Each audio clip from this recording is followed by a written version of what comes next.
RTL Réunion. On refait la réunion. Nous, Olivier Bassan, Jean-Louis Rabou, Éric Michel. 02 62 234 567. On poursuit jusqu'à la pause avec Alex. Bonjour à vous, Alex. Bonjour messieurs. Bonjour Alex. Bonjour. Vous parlez d'un sondage qui est sorti jeudi dernier dans le Figaro Magazine. C'est un sondage TNS Sofres OnePoint.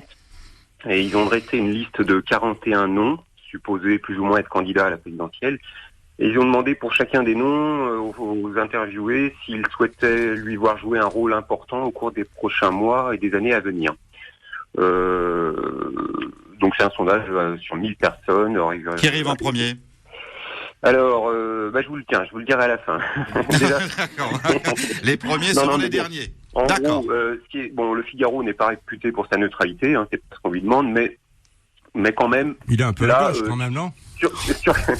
Justement, monsieur Rabou, sur 41 noms, figurez-vous qu'ils n'ont même pas eu la décence de mettre dedans l'actuel locataire de l'Élysée ou le Premier ministre. Vous voyez, c'est dire. Non, ils ont mis plein d'autres noms.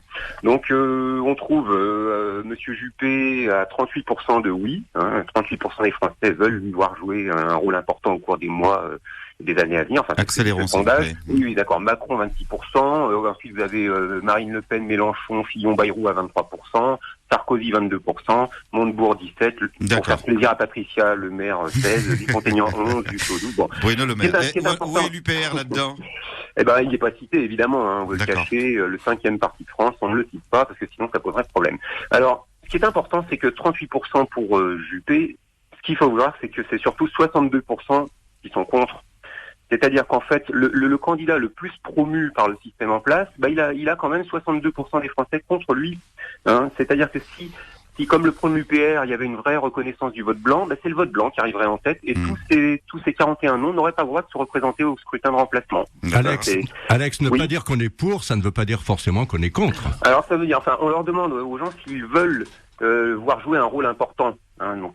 Interprétez comme vous voulez, monsieur Rabou, mais on peut pas dire que même si c'est pas absolument contre, c'est pas anti, je vous le conseille, mais il y a quand même pas un engouement démesuré. C'est un classement. Votre intervention, c'est surtout sur la reconnaissance du vote blanc, Alex. Ou non, mais aussi pour dire que finalement, on s'apprête, si on laisse faire le système, à désigner une fois de plus un président de la République dont les Français ne veulent pas vraiment. Juppé, il est quand même réputé pour son mépris, il l'a bien exprimé en 95, et là, il vient de nous en sortir une belle il y a 2 jours. Il a sorti que les réseaux sociaux sont la poubelle de l'univers. Donc il va se faire beaucoup d'amis, je pense, avec des phrases comme ça. J'ai regardé son début d'intervention sur France 3 hier. Il a dit qu'il aime bien aller à la messe parce qu'au moins pendant 1 heure, personne ne vous emmerde. Vous voyez, c'est bon. Bon, mais après, avec les autres candidats, je vous passe mon ennemi, c'est la finance, les casse-toi pauvre con, la meilleure façon de se payer un costard, c'est de travailler. Aujourd'hui. Il serait temps que, heureusement, il y a un nouveau candidat qui va apparaître, François Asselineau. Exactement. Les gens vont le découvrir. Pour 95% des Français, ça va être une découverte. Et on la cache soigneusement. Dans tous les sondages, actuellement, vous voyez des sondages qui disent un tel qui passe au 2e tour, un tel qui gagne à la fin, mais jamais on propose François Asselineau. On fait exprès de pas le proposer. Les gens risqueraient d'aller voir qui c'est et ce qu'il propose. Donc je me permets un petit coup de pub. Allez voir un petit coup sur upr.fr. Vous allez c'est gratuit aujourd'hui. Alex, merci. Bonne journée. À bientôt. Au revoir. Je rebondis un petit peu aussi sur quelqu'un qui a parlé de ce classement des hommes politiques. Oui. Il n'y a pas de sauveur suprême. J'en ai pas vu. Je ne connais pas. Il y a des gens, je crois que là maintenant la politique est un métier, c'est devenu un métier. C'est fini la belle époque où ce sont des gens qui arrivaient en politique et qui faisaient leur politique. Maintenant c'est différent, le monde a changé, le monde a évolué. Vous voulez dire aujourd'hui qu'il n'y a pas des hommes politiques n'ont plus d'idées, les hommes politiques n'arrivent plus à faire rêver? Non, le problème il est là aussi, effectivement. Et aujourd'hui, les gens n'ont plus confiance et ne vont plus voter. C'est parce qu'ils sont dans un certain confort. Ils ont effectivement la démocratie, ils ont des aides sociales, ils ont un tas d'avantages qui font que, finalement, ils passent leur temps à critiquer parce que peut-être qu'ils n'ont pas d'idées. Vous êtes sévère, là. Voilà. Oui, bien sûr qu'il faut être sévère. Il faut être sévère, ambitieux pour nos enfants, pour la Réunion surtout, et pour ceux qui y habitent. Oui, peut-être. Je ne vais pas me faire des amis, mais je suis assez sévère à ce niveau-là. Ouais. Mais je ne reconnais plus le camarade syndiqué qui a combattu notamment la loi travail. Mais je suis d'accord, c'est vrai qu'il faut arrêter de pleurnicher. Prenons l'exemple. Alex parle de Juppé qui ne ferait, selon un sondage, ce n'est qu'un sondage, que 38%, etc. Mais il faut savoir que depuis que la Ve République existe, aucun de nos présidents de la République n'a été porté à l'Élysée par plus de la moitié du corps électoral. Donc si on va dans ce sens-là, on n'est pas en démocratie depuis 1958. Aucun président n'a eu la majorité du corps électoral.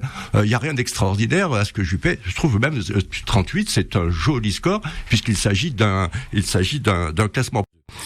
Concernant Marc d'abord qui nous parle de référendum, le plus beau référendum on va l'avoir dans 8 mois et je suis assez d'accord avec ce que disait Jean-Louis. J'y mets un bémol tout de même sur le fait que au fond les Français, il ne faudrait pas que lors de cette élection présidentielle les Français ne votent pas pour quelqu'un mais votent contre quelqu'un et qu'on reproduise le modèle de 2012. Donc Marc nous parlait de référendum, le plus beau référendum il aura lieu dans quelques semaines, quasiment dans quelques mois.